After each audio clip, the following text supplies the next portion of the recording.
Hey everyone, welcome to Wrestling Connection. I'm your host, John D. the Redeemer, and here's my review of Raw from this past Monday. It was actually a pretty good Raw in my opinion, so let's get right into it. Raw opened up with a promo by Randy Orton, who was inside of a cage. He talked about all the things he was going to do to Seth Rollins at Extreme Rules.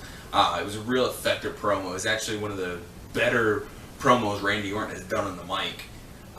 This brought Seth Rollins out, and they had some verbal exchanges back and forth, and Randy Orton said, seeing that, I can't use the RKO at Extreme Rules, I got a bunch of them that I need to get out of my system, so I'm going to RKO every person that comes through my path, and leading up to you.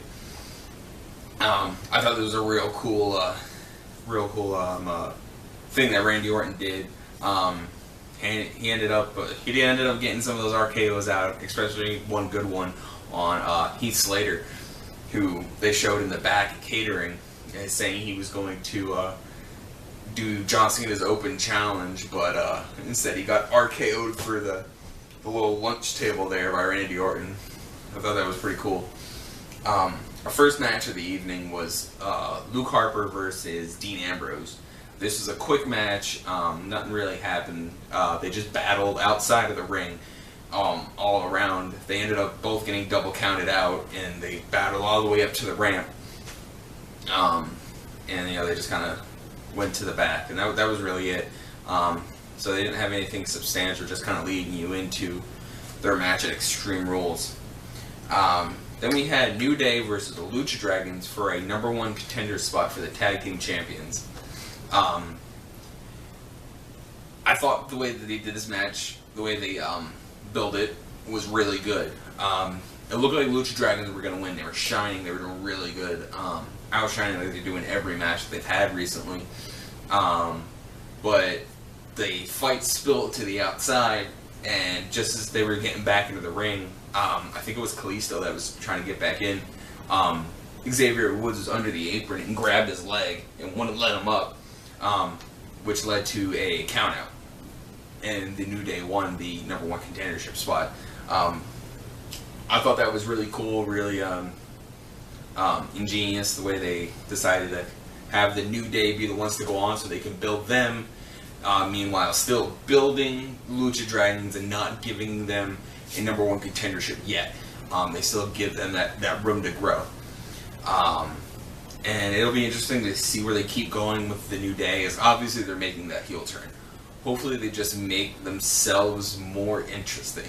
I'm still seeing a lack in character from them, and I think that's their biggest downfall yet, because they're all really good in the ring. They don't have much to look at. They don't have much to look forward. You don't really look forward to seeing the New Day. Then we had Fandango versus Curtis Axel.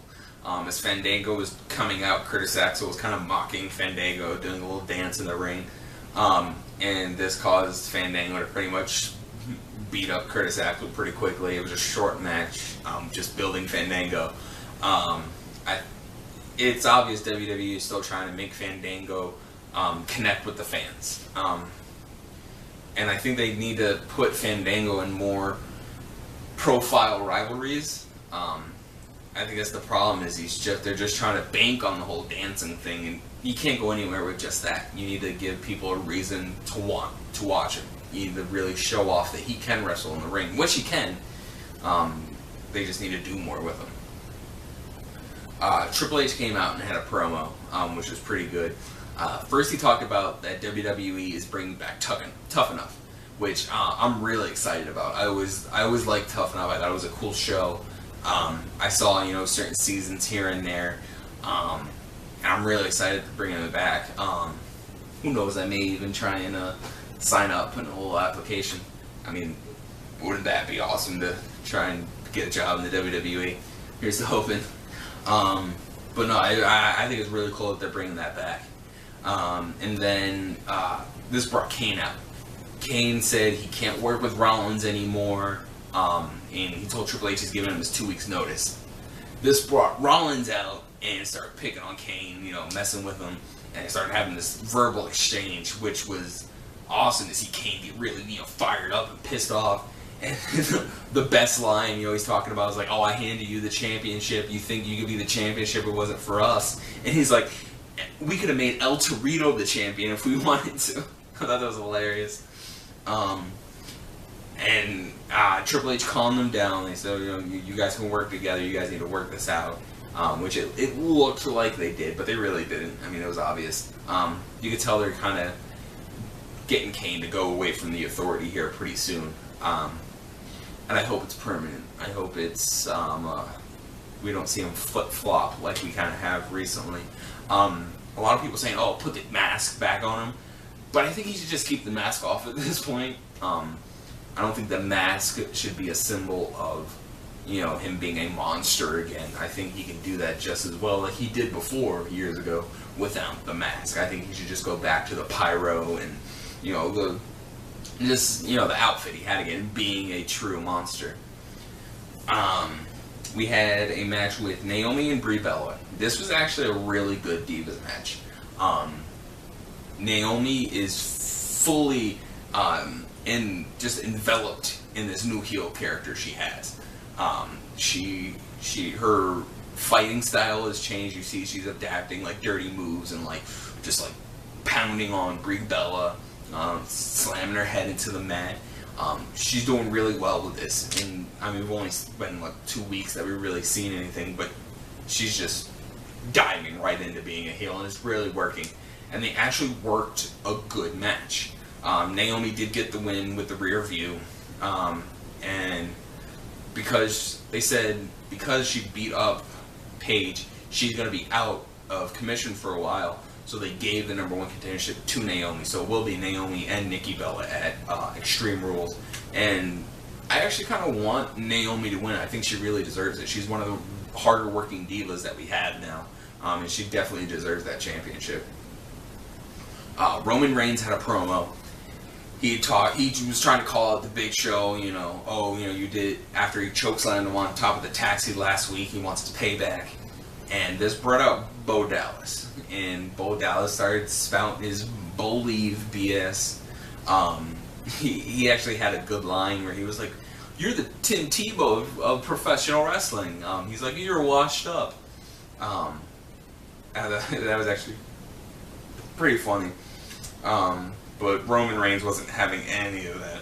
And he's just sitting there talking, and Roman Reigns just comes up behind him and Superman punches him. And then speared him. Yeah, it's always nice to see Bo Dallas get beat up. I hate him so much. And it's not that he's a bad wrestler. I don't like his gimmick at all. I still think we should see Bray Wyatt rebuild the Wyatt family with Bo Dallas, kind of convert Bo Dallas into something different. I think that'd be cool to see. I mean, even with that beard he's growing, it could really fit. After that, it was Sheamus versus Zack Ryder. I was like, oh hey, Zack Ryder's on TV, cool. But it didn't go well for Zack Ryder at all. Sheamus had a mic and he was like, oh, let's shake hands before the match, and instead he bro kicked the hell out of Zack Ryder and just continued to beat up Zack Ryder unrelentlessly. And he was talking on the mic as he was doing it, hit him with another bro kick, beat him up some more, and he was going to hit a third one. Dolph Ziggler came out, attacked Sheamus, hit him with a zigzag, and caused Sheamus to retreat. So this is setting up their match for Extreme Rules. The Kiss Me Arse match, which I still think is real dumb. I don't know why we have that on the card and not Miz and Mizdow, but I'll get to that later. Cena came out and had his open challenge for the U.S. title, and he talked about Rusev and their match, and saying, never give up, did that whole thing, and then had his open challenge, and Kane came out as kind of to prove to Triple H, because Triple H said in a backstage segment that he's not Hellfire and Brimstone anymore, and this is Kane trying to prove that he is still demon. There is still that fire burning inside of him. So he came out. They had a decent match. It wasn't anything too great. We saw Super Cena rise again. Hit him with a choke slam. and Cena kicked out and almost instantly got up and hit him with the FU and got the pin, or the attitude adjustment, and got the pin on Kane. That took Kane out. Well, Kane was actually, I take that back. Kane was going for a tombstone and he reversed it and hit the AA. But still, it's like, I remember when it took 3 tombstones to take out Kane, and now 1 AA and he's done. But I mean, I see what they're trying to do. They're trying to show that Kane's not a tool. He's not at the authorities' disposal. And it's obviously showing that he's not going to stick with that much longer. Then we did have Miz and Mizdow, the match for the Miz name. I thought it was really weird that they did this on Raw, and they're not saving it for the pay-per-view. But it wasn't a long match. It was very underwhelming. Summer Rae came out with Mizdow.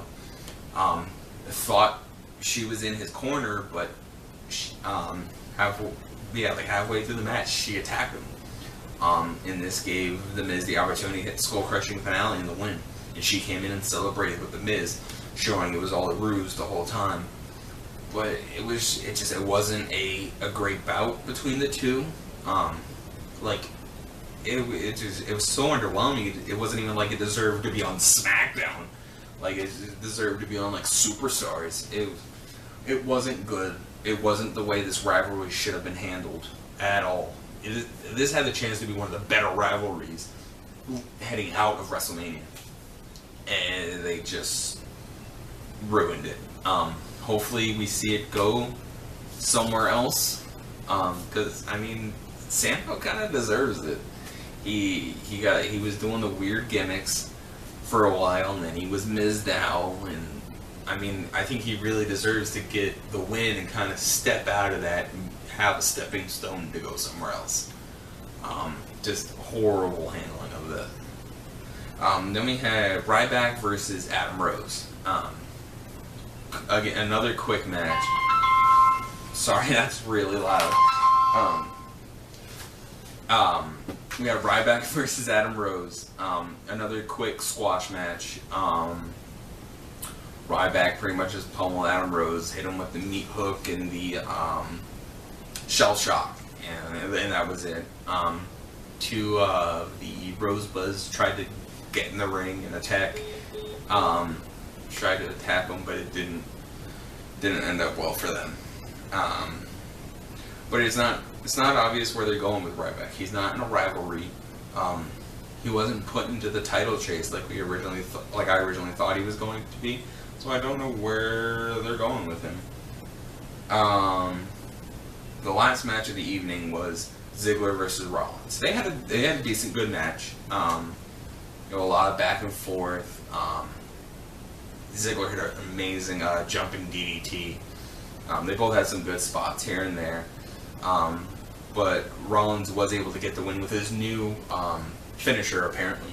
I guess WWE banned the curb stomp because with him being in such a high-profile spot, they think him doing it more and more, because he's going to be in more matches being the champion, they think it has a high chance of leading to things like concussions and stuff. So they gave him a new variant of the DDT finisher. After the match, he started taking pot shots at Kane again. And Kane came out to try and attack him. And Rollins had the cage lowered to try and save himself. But little did he know, Orton was in the ring with him in the cage, sorry. So Orton finally got his RKO on Seth Rollins.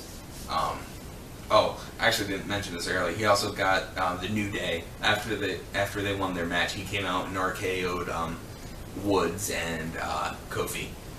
So yeah, he got his RKOs in there. So yeah, a good Raw. It's really showing that they're using their time wisely.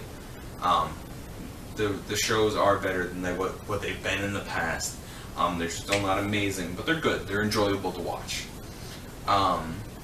So yeah, that was Raw. Let me know what you guys thought in the comments below. Like, subscribe. I have some new interesting videos coming up here soon, so keep an eye out for those. I'm not sure exactly when they'll be out, but I got school ending here. Once the semester ends, I should be getting videos out like more often and on time. So keep an eye out for those. Leave your thoughts down below. Like, subscribe, tell your friends. Follow me on Twitter, and I will see you Friday for my SmackDown review. Thanks.